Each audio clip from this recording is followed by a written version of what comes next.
Cisco certification skills, they're stock standard. And so we basically build generic content that match to those organisations' certification standards. The second aspect is the custom design work, and we're now starting to do a lot of that. That could be specific to an organisation, or it could be specific to an industry.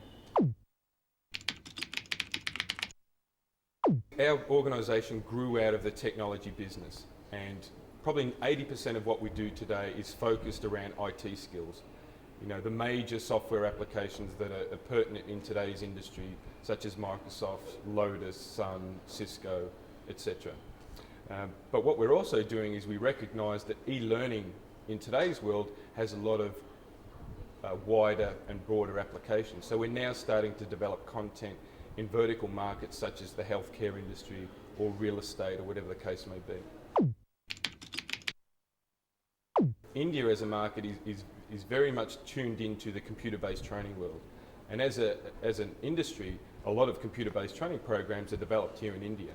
So we're able to still be able to provide computer-based training content to those organisations or individuals who want it, but we're also positioning ourselves for that migration that's going to take place. And it will take place whether it be over the next 12 months or the next 2 or 3 years here in India, but it will take place. And so we're positioning ourselves to be able to respond to that demand. SmartForce as an organisation is not that well tuned into those sorts of requirements in the Indian market.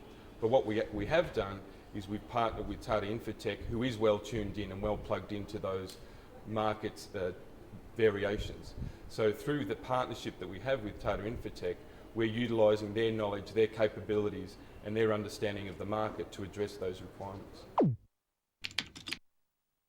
We divide the market segments up pretty much into 4 areas.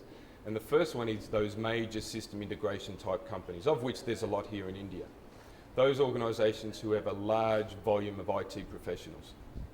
Secondly are the corporate market. Again, banks, insurance companies, telcos, oil companies, those organisations who have a large IT infrastructure. And thirdly, you're looking at governments, and fourthly, you're looking at tertiary institutions such as universities and schools.